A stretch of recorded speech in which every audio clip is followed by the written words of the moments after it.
The plasma round tore through the cargo bay door like a nail through wet paper, and Hank Selby heard his own left shoulder scream at the same instant the atmosphere did. It was just a freight pilot, a grease-stained old man in a grease-stained old freighter, licensed by bureaucratic accident, fined twice for writing his maintenance logs in verse. 12 razor-built interceptors were closing on his tail. A blockade cruiser sat between him and the only jump corridor to Kessel's Landing. His sister Claire was dying in Ward 6 of that colony's medical bay, and the 16 crates of medical isotopes bleeding coolant into his hold were the only things in the galaxy that could keep her breathing another month. But when the wing commander finally filed his report on what happened above the black that morning, he called it a navigational anomaly. He did not explain the anomaly. He hoped, with the small and cowardly hope of a proud creature who has just been humiliated, that no one would ever ask what a 53-year-old rustbucket had done to 12 razor-built interceptors and a blockade cruiser without firing a single shot back. 6 hours earlier, the air in the dock canteen at Tesserel Station tasted of copper, burnt ozone, and old fry oil that someone had been reheating since before Hank was born. He sat in the corner booth, the way old freight men sit in every corner booth in the galaxy, back to the wall, hands wrapped around a mug of something that had been called coffee out of habit rather than accuracy, watching the door without appearing to. He was 62 standard years old. His hair was the color of galvanized steel. There was a burn scar along his right forearm, shaped like the fingerprint of a cargo clamp that had bit him when he was 23, and taught him a lesson he had never forgotten about respect for tools. He wore a canvas jacket the color of a wet dock. His boots were older than the boy behind the counter. A shipping clerk with a data pad wandered over to him and stopped, and looked him up and down, and made no effort whatsoever to hide what he was thinking. "You're Selby." "I am." "You brought the Constance." "That's her name, yes." The clerk snorted. He was young. He had the smug, brittle certainty of every young man in every port who had grown up around fast ships and thought that made him a judge of pilots. "I saw her on approach. I thought it was a decommissioning haul. I thought somebody was towing scrap out to the breakers." "She's not scrap," Hank said. He took a sip of his coffee. He set the mug down with great and deliberate patience. "She's a GE Type 7. They built 4,100 of them. There are still 8 in service. She is one." "She's a 50 then," the clerk said and grinned. "That's older than my mother. Closer to 40 years before she was built," Hank said without looking up. "She's a 53. The clerk laughed. It was the laugh of somebody who has never had to be right about anything important. He handed over the data pad. "Sign here. 17 crates, Class 3 medical isotopes. Route is filed. You've got a straight run to Kessel's Landing. No waypoints, no shared corridor. You should make it in about 9 standard days, assuming she holds together." "She'll hold together." "You want me to have somebody check the drives before you push off?" "No. They look They're fine." The clerk shrugged. It was the shrug of a boy who had done his duty by offering, and who was now free to enjoy the story he was going to tell later about the ancient man and the ancient ship. He tapped his stylus against the data pad. "Sign here." Hank signed. The clerk turned to walk away, then turned back. He could not help himself. "Hey, old man, just so I know, what did she cost you?" Hank looked up for the first time. His eyes were the color of a lake in November. There was nothing warm in them and nothing cruel in them. There was just the flat and patient stillness of a man who had watched winter arrive 52 times on a freshwater sea and understood exactly what cold was and was not. "She wasn't for sale," he said. "I built her back." He drank the last of his coffee. He stood. He walked past the clerk without looking at him again, and out into the dock and up the loading ramp of the Constance, and he did not think about the clerk anymore, because the clerk was not a problem. The clerk was, at worst, a mild annoyance, and there were larger and more important annoyances waiting for him in orbit around Tesseral, and one of them was about to make the worst mistake of a very long career. The dockmaster who had filed his route was a prelin named Voxis, a soft-shelled thing with 3 arms and the kind of eyes that never quite stopped calculating. Hank did not like him. Hank had never liked him. 20 years of pushing cargo through Tesseral had taught him that a dockmaster who greeted you by your first name was a dockmaster who was measuring the weight of your wallet. But Voxis was the man who assigned corridors, and Voxis had assigned Hank the outer route, the safe route, the empty and unpatrolled and blessedly boring route to Kessel. Voxis had not assigned the safe route. Voxis had sold it. He had sold it 14 hours earlier to a Vrethkai buyer named Jerath, and Jerath had paid in a currency Voxis had been instructed by his handlers to stop thinking about, and Jerath had a wing of 12 interceptors, and Jerath was already in position along the outer corridor and waiting for the Constance to walk into the bracket. Hank did not know this yet. He would find out in about 90 minutes. He walked up the loading ramp. He nodded to the loader crew, who nodded back with the careful, distant respect one professional gives another. He stopped in front of the Constance's forward viewport and put his hand on the hull, at the place where the hull was warmest, and he stood there for a long moment. He did this every time he boarded her. He had never told anyone that he did it. He had not, in fact, ever admitted to himself that he did it. "All right, girl," he said quietly. "Let's go get medicine for my sister." He sealed the hatch. He walked to the forward cabin. He sat down in the pilot's chair and buckled in the way you buckle in for a straight 9-day run. He ran his eyes over the panel. He ran his hand over the pane. He touched the small photograph clipped to the corner of the console, a picture of a woman with steel-grey hair and a laugh that would not quit. And he said her name in his head, the way old men say the names of the sisters they still love. Then he lit the ignition. The Constance woke the way she always woke. The primary fusion core came up first, a low and patient hum, the sound of a heart that had been beating for 53 years and knew exactly what it was for. Hank ran the outer diagnostics. Green, amber, amber, green. He tapped the amber lights, and they went green after a minute of thinking about it. That was fine. That was normal.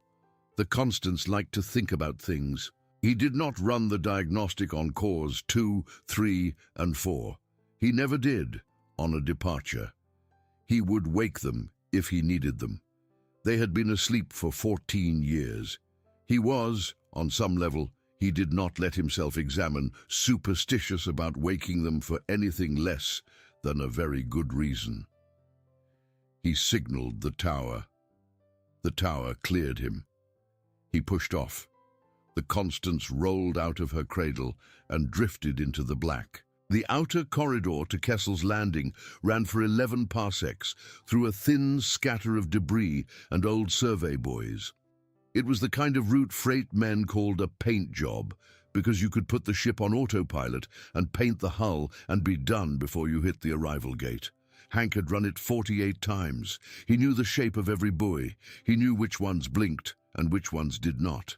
90 minutes out of Tesseral, one of the buoys blinked in a way that Hank did not recognize. He watched it for a full second before he moved. Then he moved. His hand went to the auxiliary sensor array, and he peeled it open, and he saw 4 things at once. He saw the buoy, which was not a buoy, but a Vrethkai proximity relay. He saw the 12 pinpricks of Interceptor drives lighting up in a bracket around him, 4 ahead, 4 behind, 2 above, 2 below. He saw the courier channel light up with an open hail, and he saw, at the very edge of his sensor range, the enormous and unmistakable signature of a Vrethkai blockade cruiser sitting on the throat of the Kessel jump corridor. He said one word to the empty cabin, and it was not a word his sister would have approved of. Then he opened the courier channel. "This is the freighter Constance out of Tesseral. Licensed carrier Selby Hank, Duluth Registry 341. State your business." The voice that came back was a broken cascade of chitters and clicks that the trade pigeon translator squeezed into a single hard syllable. The translator did that when a Vrethkai name was longer than the translator's dictionary could hold. The name it delivered was Zherath. The actual name in the Vrethkai speech was 41 descending chitters that meant something like he who bites above his rank. But Hank did not know that, and would not have cared if he had. Human freighter, Zherath said, and the translator made him sound calm and amused and enormously pleased with himself. You are outside your filed corridor. You will cut your drives and prepare to be boarded. Compliance is required. Resistance is not advised. Hank looked at his sensor board. He looked at his cargo manifest. He looked briefly at the photograph of Claire clipped to his console. I'm on my filed corridor, he said into the pickup. You want to check my flight plan? You can ping Tesserol traffic. My cargo is medical. I'm on my way to Kessel. Your cargo, Zherath said, is now my cargo. Cut your drives, human, or my wing will do it for you. On the Interceptor bridge, Zherath was laughing. He was chittering, actually, which is what Vrethkai do when they laugh, a hard and bright sound that runs up the register like a xylophone being kicked down a flight of stairs, and his entire wing was chittering with him. His navigator was chittering. His weapons officer was chittering. Even his gunnery ensign, who was young and had not yet learned to laugh at the officers, was chittering. The reason they were chittering was on the main tactical display, where an enormous, tumbling, rust-patched slab of a ship, the color of a garbage skiff, was slowly rotating in the middle of a perfect 4-vector bracket, and the ident tag on the ship read SS Constance, GE Type 7, Civilian Hall, Year of Manufacture, 1197, Old Imperial Reckoning. That was 53 standard years ago. Zherath's own personal interceptor was 7 years old, and Zherath considered his interceptor to be, if he was honest about it, slightly outdated. Look at this thing, Zherath said on the wing channel. He said it in the plural, in the honorific inclusive form his people used when they were sharing a delicious joke among equals. Look at it. It is a museum. Someone has put a museum in space. Someone has forgotten that the museum was in space and left it there for 50 years, and now the museum is trying to fly. His navigator, a young Vrethkai named Kevrith, chittered along with the rest of them. Commander, the lights on the hull, they are the color of old teeth. They are the color of old teeth because they are old teeth, Zherath said, and the wing chittered again, and Zherath was so pleased with himself that he added, on the open courier channel where the human could hear him, and in the humiliating public speech register Vrethkai use with servants and children, human, do you know what my wing is going to do with your museum? We are going to disassemble it. We are going to take the 17 crates of medical isotopes you are trying to smuggle, and we are going to leave you drifting in the museum you flew in on. Prepare to be boarded. He waited for the human to beg. That was the part he was looking forward to.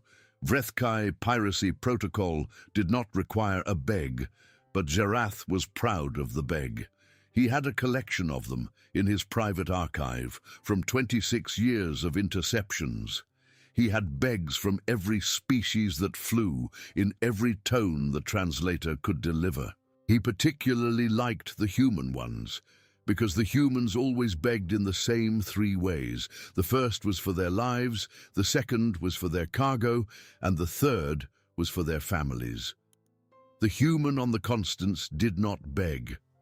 The human said, in the flat and unhurried tone of a man who had just set something hot down on a workbench and now needed to think about it for a moment, Kessel isotopes are keeping my sister alive.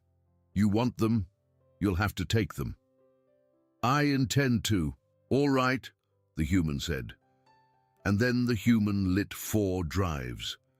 Kevrith, the navigator, watched the 4 drive signatures bloom on his sensor board. He watched them for a full second. Then he said, in a voice that had gone thin and precise and puzzled, Commander, A Type 7 does not have 4 drives. Gerath, who had been about to make another joke, stopped. Say that again. A Type 7 does not have 4 drives. A Type 7 has 1 drive. Yes, Commander, that is correct. A Type 7 has 1 drive. The Constance has 4. 4. 4, Commander. And they are all lit. There was a silence on the Interceptor bridge. It was not a long silence. It was, in fact, only about half a second. But it was the first silence of the operation. It was, though nobody on the bridge knew it yet, the first of many.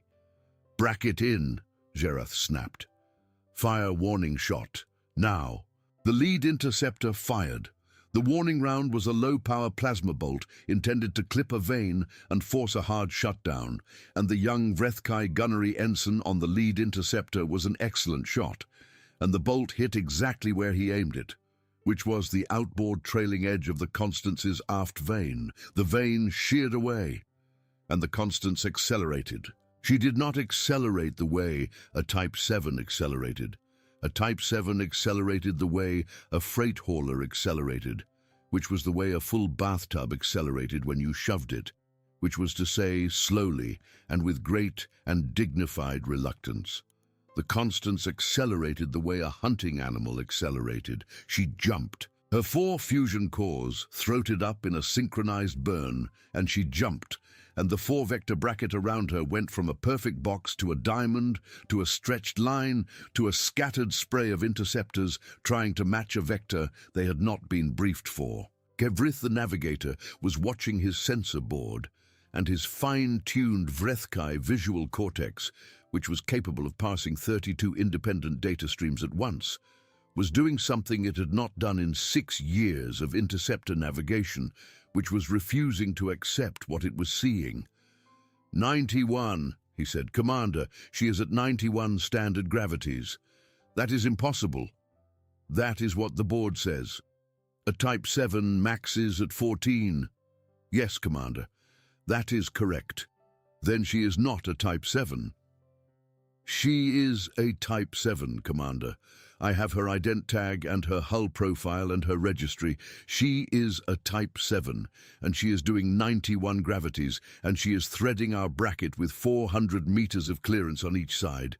And I would like very much for someone to tell me how she is doing that, because my board is telling me she is doing it, and my board has never lied to me before." Gerath sat very still in his command chair. His mandibles clicked together once. His antennae, which had been erect and mocking for the last 4 minutes, folded slowly against the sides of his head, which was the Vrethkai equivalent of what a human would call a cold sweat. "All interceptors," he said, "full pursuit. Do not lose her. Do not let her reach the jump corridor. Do not." His wing lit their afterburners. 12 interceptors, at full military thrust, watched a 53-year-old rust bucket open a lead on them that did not close. On the Constance, Hank Selby was breathing evenly through his nose and running 2 hands across 3 consoles and paying no attention whatsoever to the burning plasma trail he was leaving in his wake, because he had done this maneuver 48 times in simulation, in his own head, on quiet freight runs when there was nothing to do but sit and think about what he would do if it ever came to it. And he had always known it would come to it eventually, because he had run this route long enough to know that eventually somebody sells your route to somebody who wants your cargo. He said aloud in the empty cabin to nobody in particular except perhaps the ship, "All right, girl, show them what Pittsburgh built you for." The Constance did not answer, because she was a ship, but Hank did not really need her to. The Vrethkai wing gave chase for 11 minutes. At the end of the 11 minutes, the interceptors had fallen 47,000 kilometers behind, and Gerath's aide, a career analyst named Vesari, who had been assigned to Gerath's wing 4 months ago, and had spent those 4 months quietly and privately reassessing her decision to join him, cleared her throat on the private command channel. "Commander, may I speak?" "Speak." The human, the pilot, Selby, What about him? You may want to see his file. Gerath swiveled his head toward her. He has a file. Every licensed cargo pilot in the Outer Rim has a file, Commander. His is short. It is very short. But there is a part of it that I think you should hear. Read it. Vasari opened her datapad. She had already pulled the file. She had, in fact, pulled it 13 minutes ago when the 4 drive signatures first appeared on her sensor board, because she was an analyst, and she had the analyst's habit of pulling files early. She began to read. Selby Hank, human, Duluth, Minnesota. That is a city on Earth. Age 62 standard, height 1.83 meters, weight 91 kilograms, distinguishing marks, burn scar, right forearm, occupation, licensed cargo pilot, GE Type 7 certified, Class 3 medical certified, ranked civilian, no military record. That is not remarkable. No, Commander, it is not. Prior occupation. Prior dock crane operator, Duluth, on a freshwater sea called Superior, which freezes solid 4 months of the year, and which requires the operator to move 80,000-ton cargo containers across ice sheets under conditions of 40 below temperature and 20 meter per second wind. He worked in that role for 28 years. He was, according to the Port Authority record, the highest-rated operator on the sea for 11 consecutive years. That is not remarkable either. Commander, there is more. Then read more. Licensing history. He was licensed as a cargo pilot by bureaucratic accident. He submitted a Class 3 medical certification application at age 50. The application was approved because the reviewing clerk misread the docket. He was not required to sit the examination. He has, however, since his licensing, been fined twice by the Outer Rim Shipping Authority for submitting his maintenance logs in verse. In what? In verse, Commander. In poetry. There was a silence on the command channel. Gerath said carefully, "Continue." He has no combat record. He has no military record. He has no piracy record. He has no violence flag of any kind. He is, as an interception target, an invoice entry. He is invisible. There is no reason on his file that he should be able to do what he just did. But he did it. Yes, Commander, he did. Gerath's mandibles clicked twice. He looked at his tactical display, where the Constance was now a receding dot, and where his own 12 interceptors were fanned out behind her in a trail like the tail of a very confused comet. "His ship," he said. "Tell me about his ship." "That, Commander, is the more interesting file. Read." Vasari read. SS Constance, GE Type 7 medical hauler, hull number Pittsburgh Orbital Yard 4472, year of manufacture 1197 Old Imperial Reckoning, original purchaser GE Freight Jupiter Corridor Division. Kevrith, the navigator, who had been listening with the rest of the bridge, made a sound that on a human would have been a moan. His antennae had folded completely flat against his skull. Jupiter Corridor Division, Vasari repeated. The Jupiter Corridor is a shipping lane in the Sol system, Commander. It runs between the orbits of the 2 innermost Galilean moons. The corridor experiences tidal drag from the gas giant itself of up to 67 standard gravities. GE Freight ran isotope routes through it for 18 years before they decommissioned the corridor. Their haulers were built to a specialized specification. That specification required 4 fusion cores. 4 fusion cores. 4, Commander. Rated past standard obsolescence. Signed off at 112% output. Any GE Type 7 that entered service between 1186 and 1204 Old Imperial was Jupiter rated. There were 840 of them. The Constance is one. Gerath's antennae did something they had not done since he was a nymph. They flattened, then they trembled, then they flattened again. "Get me the cruiser," he said. "Get me the Veth Ascending. Get me its line, Commander, now." The blockade cruiser Veth Ascending was at that moment 1.5 million kilometers ahead of the Constance, sitting broadside across the throat of the Kessel Jump Corridor, with its main plasma battery warm. Its line commander was a middle-aged Vrethkai named Thossar, who had been in the fleet for 31 years and had spent most of those years learning, the hard way, that operations went badly when they were run by young commanders who had not learned humility. Thosar took Zerath's channel with the polite patience of a senior officer taking a call from a junior officer he did not particularly respect. Wing Commander. Line Commander. I need you to close the Kessel corridor. Now. The corridor is closed. Close it harder. I am at station. I have my battery warm. My blockade posture is nominal. I do not know what closing it harder would mean. Wing Commander. There is a human freighter inbound. It will attempt the corridor in approximately 8 minutes. It cannot be permitted through. Cargo. Medical isotopes. Class 3. Human civilian ship? Yes. Cargo destination? Kessel's Landing. Thosar looked at his own tactical display. He looked at it for a long moment. He was, Zerath did not know, a Vrethkai of the old school. He was not enthusiastic about his cruiser being scrambled to intercept a civilian medical freighter because he had a rough personal rule that operations of that kind tended to be run by officers who had accepted payments from people they should not have accepted payments from, and he did not want to be part of that if he could avoid it. On whose authority am I closing the corridor, Wing Commander? On mine. On yours. On mine, Line Commander. Yes. Thosar drummed his mandibles against his lower jaw. Very well. The corridor is closing harder. I hope, Wing Commander, that your paperwork is in order. It will be. See that it is. The channel closed. On the Constance, Hank Selby saw the plasma battery of the Veth Ascending come warm on his forward sensor, and he understood, in the way a man understands the weight of a cargo container the instant before it settles, that he had 90 seconds to make a decision that would be either the smartest or the last decision of his life. He looked at the tactical board.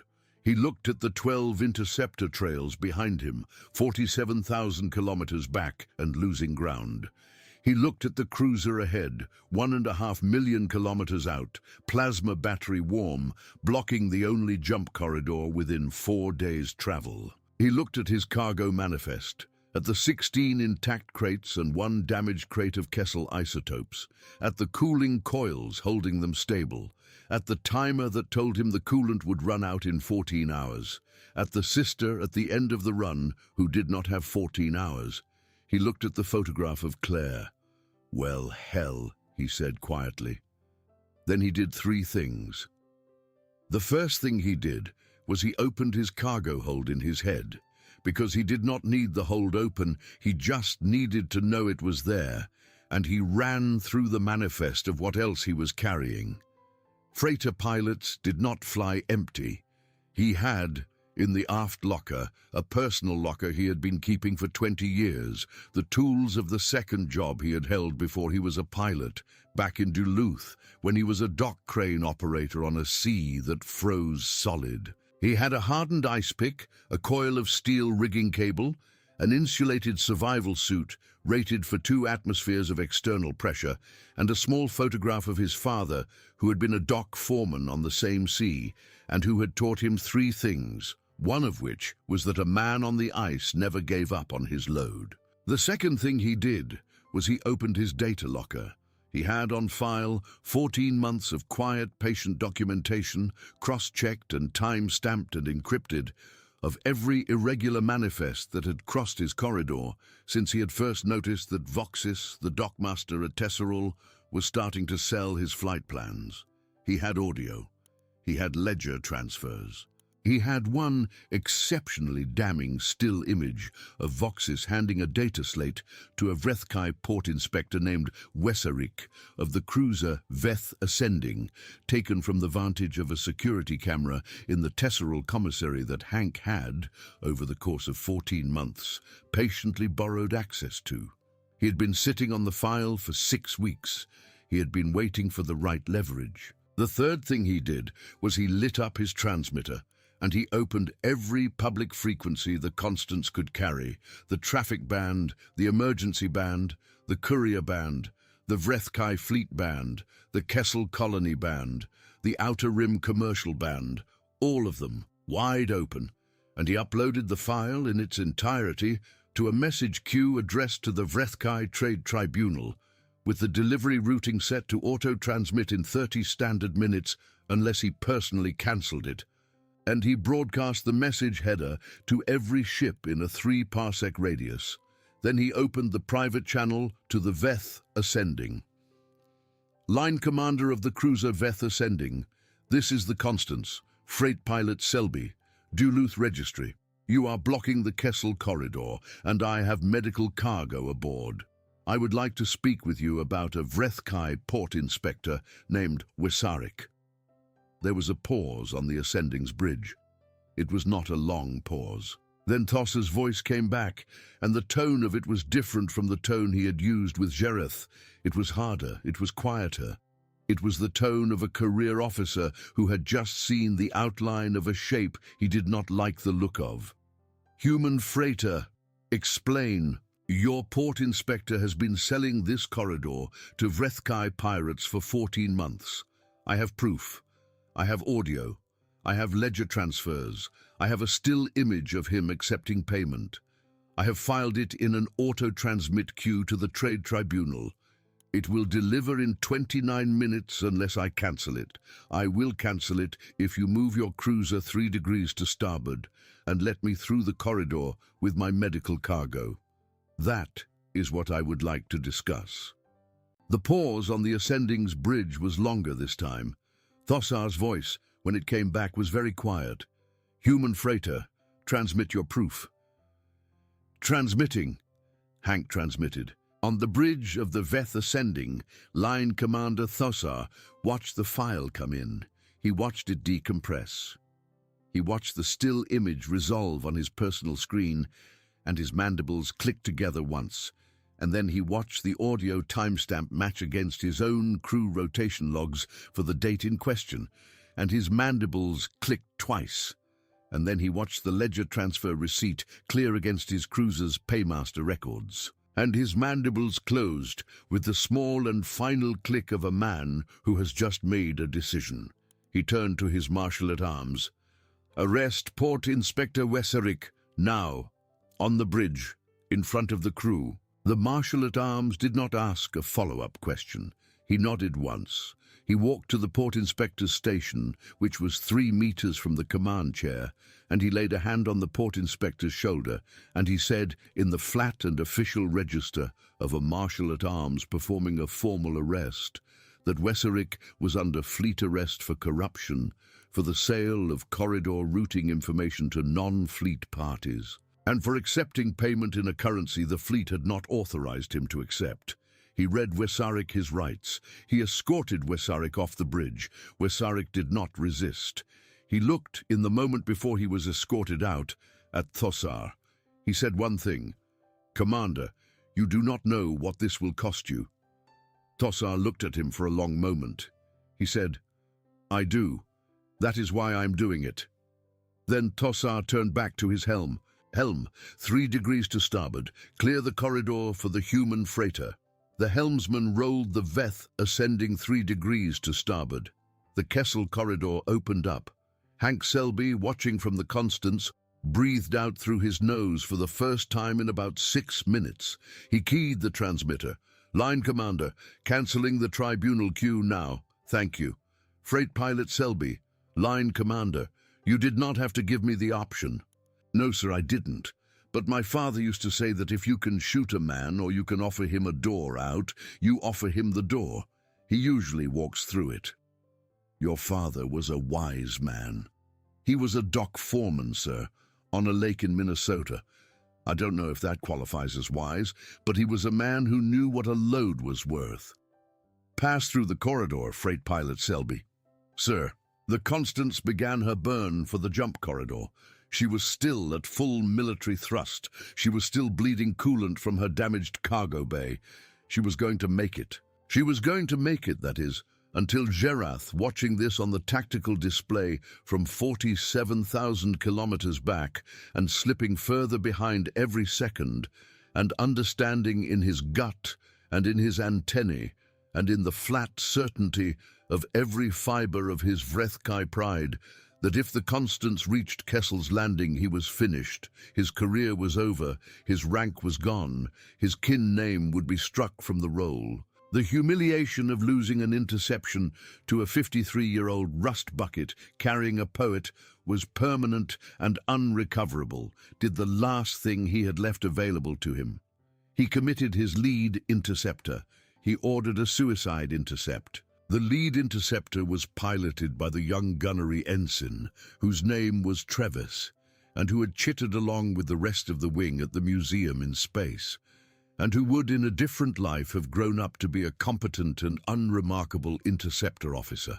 Trevis did not want to die, but Trevis was a Vrethkai gunnery ensign, and he had been trained since Nymphhood in the honor code of the wing, and when Zerath ordered the suicide intercept, he did not hesitate. He punched his afterburner past safety. He locked his forward battery to full cycle. He put his interceptor on a vector that intersected the constants at 91 standard gravities, plus the interceptor's own maximum burn. The closure rate was appalling. He would be in weapons range in 90 seconds. He would be in ramming range in 111. On the constants, the collision alarm went off. Hank looked at his tactical board. He saw the intercept vector. He did the math in his head. He was, despite the misreading clerk who had licensed him, a man who did math in his head very quickly, because a dock crane operator on Lake Superior in a 40 below wind had to do math in his head very quickly, or he watched an 80,000-ton container go into a snowbank.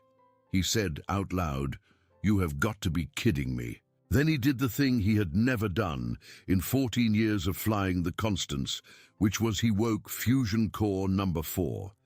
Fusion Core Number 4 had been asleep since the day GE Freight decommissioned the Constance from the Jupiter corridor.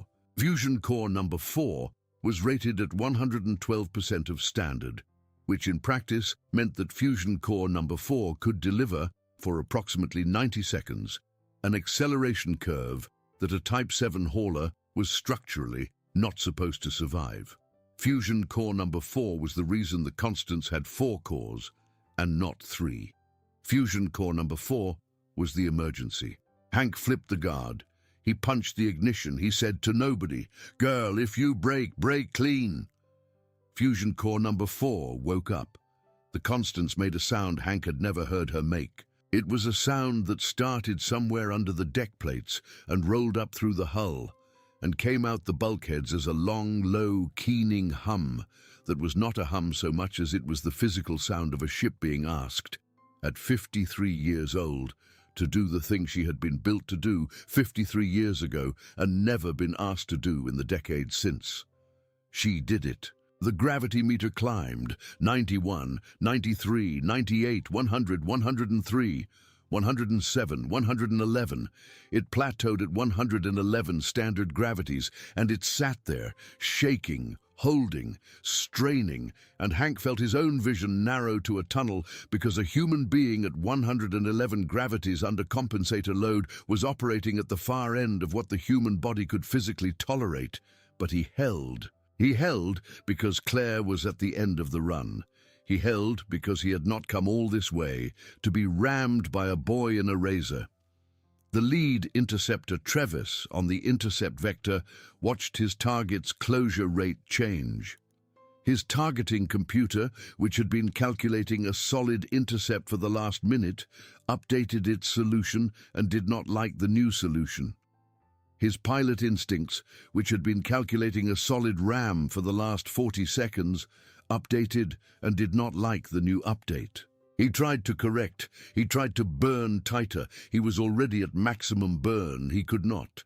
The Constance passed his intercept envelope with 2,000 meters of clearance. Treves sailed through empty space where the Constance had been, and his interceptor, which was pointed on a vector calculated to hit the Constance at closure velocity, was now pointed on a vector calculated to hit absolutely nothing at all. And he had a lot of momentum, and he was very far from anywhere he wanted to be. He shut his afterburner. He rolled his interceptor. He began the long, slow, deeply humiliating burn back toward his wing. He did not chitter. On the Constance, Hank Selby throttled Fusion Core number 4 back to standby, and he sat for a moment with his hands on the yoke and his teeth clenched together, and he became slowly aware that his left shoulder was screaming at him. He had not noticed it during the intercept. The plasma round that had punched the cargo bay door had, on its way through, sent a fragment of hardened plating through the bulkhead behind the pilot's seat and into his left deltoid. He looked down. His shoulder was wet. The wetness had spread down the arm of his canvas jacket and pooled in the crease of his elbow.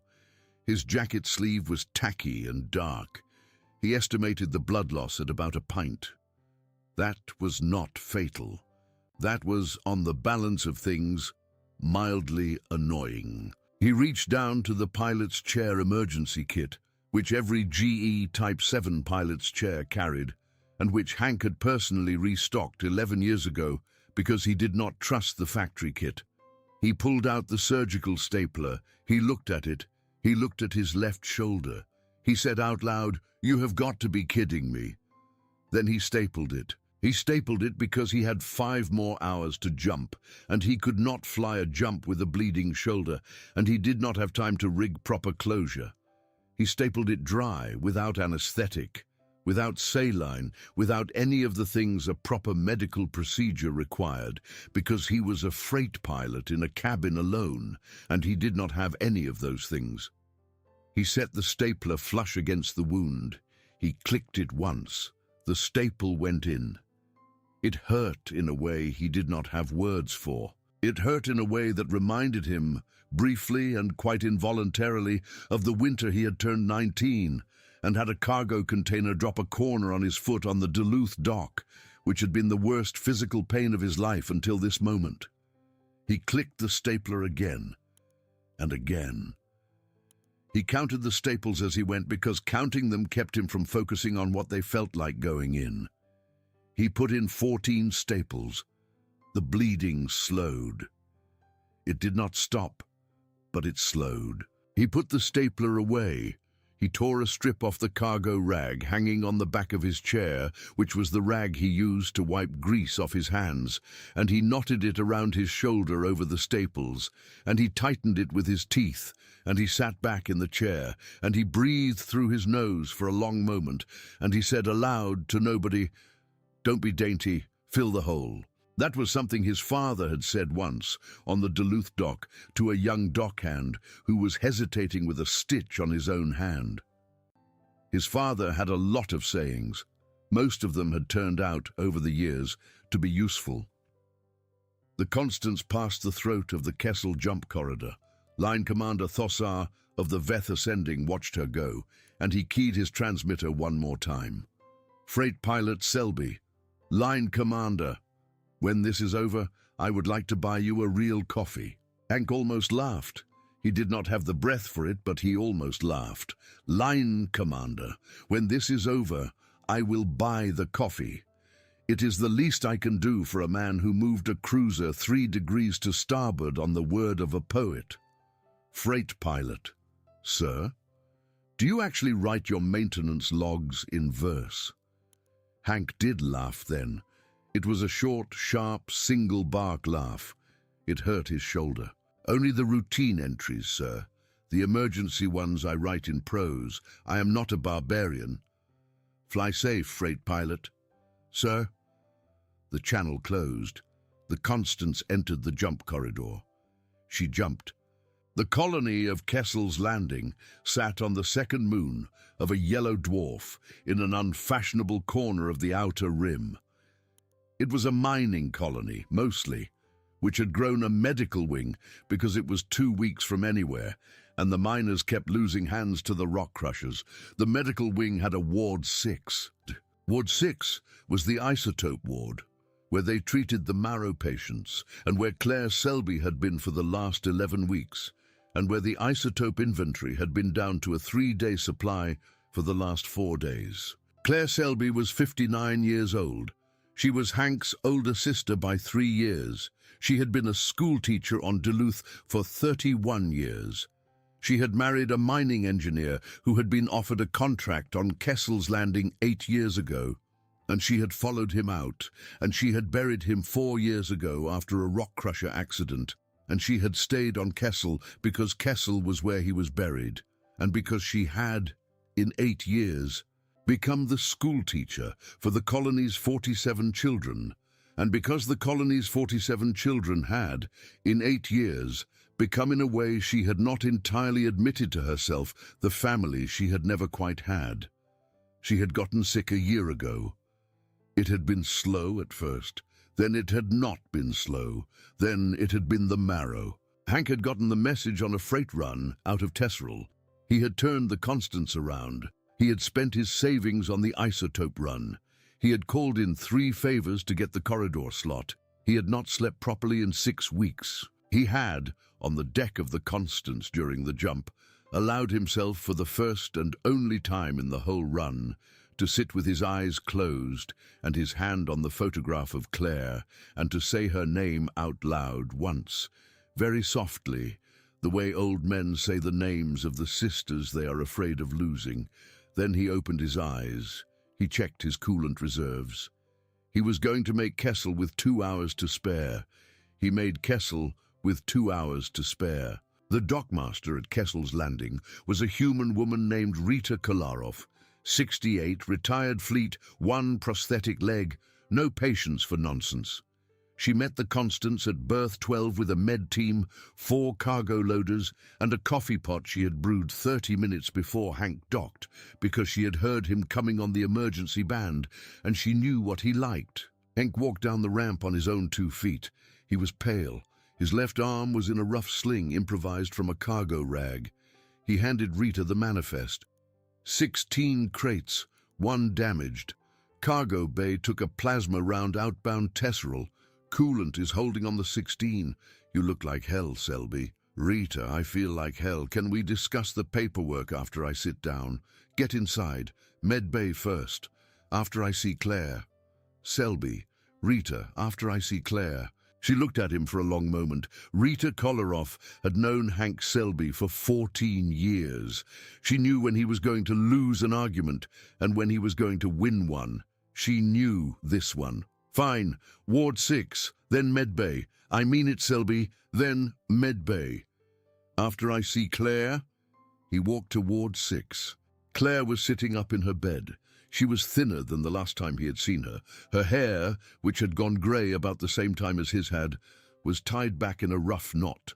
She was reading, of all things, a poetry anthology, and when he came through the door, she looked up, and she saw the sling and the pale face and the tacky blood on his jacket sleeve, and she rolled her eyes at him with the deep and exhausted exasperation of an older sister looking at a younger brother who had once again done something she was going to have to hear the story of later. Hank, Claire, you brought the isotopes. I brought the isotopes. You are bleeding on my floor. I am. You're going to sit down. I am. He sat down. He sat in the chair beside her bed. He put his good hand over her hand. Neither of them said anything for a moment. Then Claire said very quietly, "The Constance." She held. I knew she would. You did not. I did. You built her back. She would not have failed you. He did not answer that, because there was nothing to say to it. He held her hand. He looked at her, and he saw her, and he understood, in the way an older brother understands about a younger sister, and a younger brother understands about an older sister, that he had made it in time, and that he was going to lose her eventually anyway, because that is what the marrow did. But that today he had made it in time, and that today she was going to have her isotopes, and that today, in the small and completely unimportant reckoning of a freight pilot from Duluth, was a good day. He sat with her for a while. Then he went to the med bay. The med bay took the 14 staples out of his shoulder. They put 14 proper sutures in. They looked at the improvised cargo rag knot, and they made a face at it. They asked him who had done the initial closure. He said, "I did." They asked him if he was, by chance, medically trained. He said, "I was a dock crane operator, ma'am." In Duluth, on Lake Superior, everybody up there knows how to close a wound. They did not ask him any more questions. He wrote his damage report before he slept. The damage report was, per Kessel Landing regulation, required to be a minimum of 100 words in length, filed with the Port Authority within 12 standard hours of any incident involving weapons fire. Hank submitted a damage report of 3 words. Vrethkai. 1 shot. Rude. The Kessel Port Authority sent the report back, twice, requesting elaboration. Both times Hank resubmitted the same 3 words. On the 3rd attempt, the Port Authority sent a human clerk down to berth 12 in person. The clerk was young. The clerk was very earnest. The clerk explained to Hank with great patience that the damage report was required to be a minimum of 100 words in length. Hank looked at him. "Son," Hank said, "you want 100 words? I will give you 100 words. But the story is 3 words long. The other 97 are going to be filler." "That is acceptable, sir." Hank sighed. He took the datapad.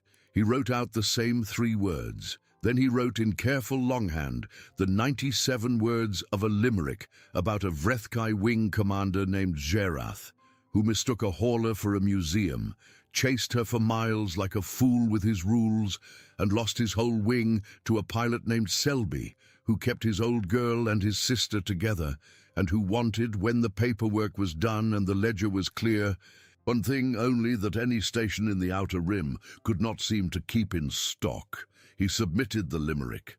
The Kessel Port Authority accepted the limerick.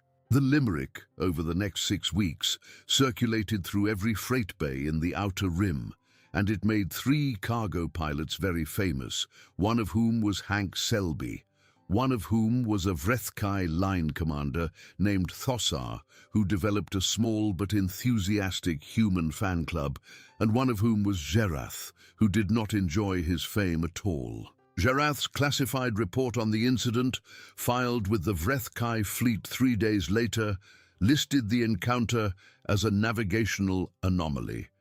He did not explain the anomaly.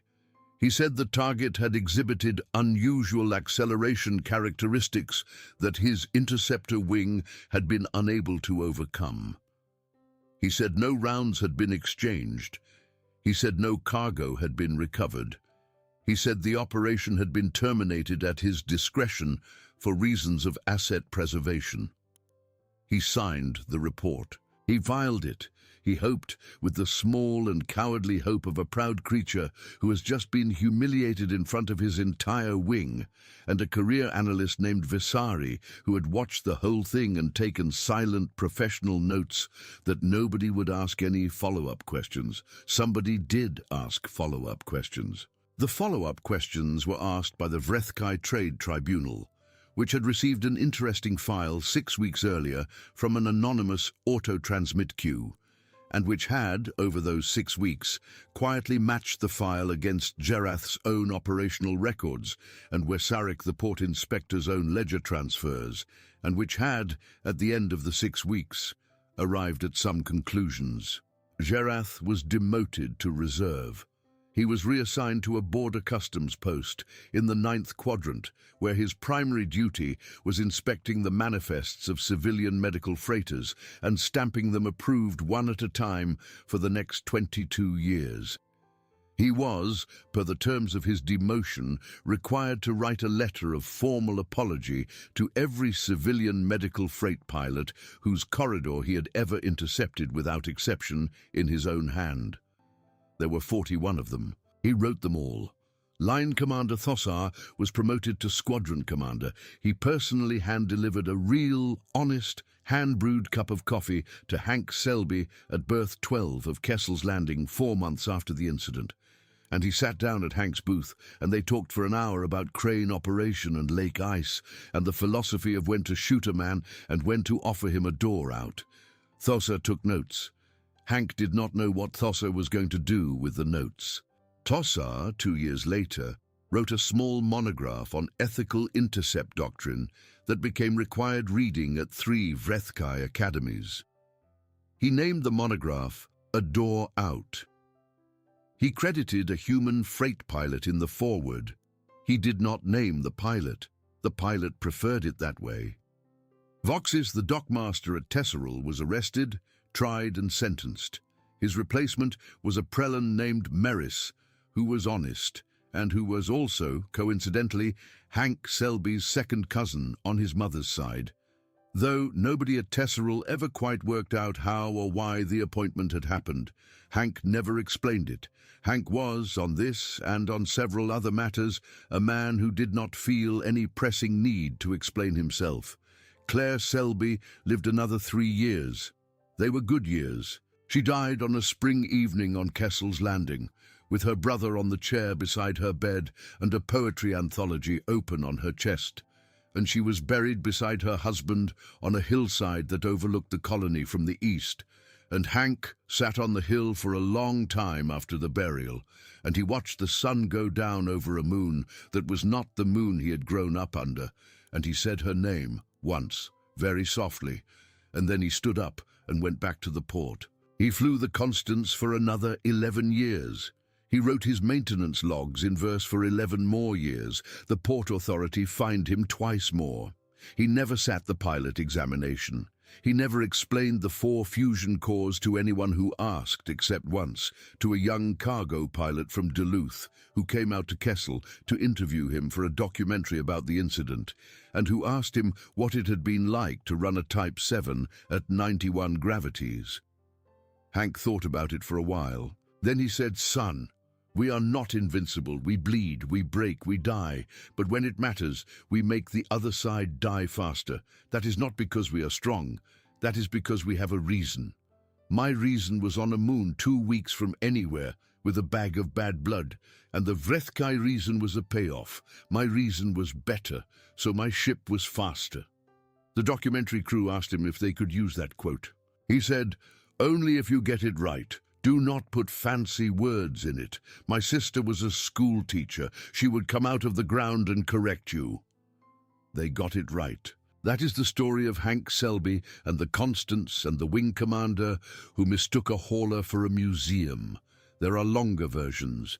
There are versions with more explosions in them, and versions where Hank fires the cargo hold like a cannon, and versions where the Constance rams the Veth-ascending broadside and cuts it in half. Those versions are not true. The true version is smaller and quieter, and finishes with an old man drinking a cup of real coffee in a canteen on a mining colony on the second moon of a yellow dwarf, and telling a young pilot that fusion cores are for freight, not for glory, and that the fastest ship in the galaxy is the one you built back yourself with your own 2 hands because your sister was waiting on it. That is the true version.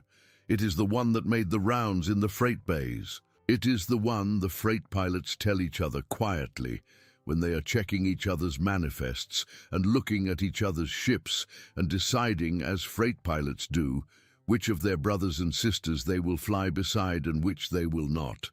They tell it and then they nod, and they go back to their ships, and they push off. What a run! What a story! The real strength in this galaxy is never the ship, and it is never the wing, and it is never the rank on the sleeve. It is the reason you have for keeping the fusion core lit 1 more minute when everyone in the black is telling you to shut it down. If this story hit you where it lives, drop a like right now.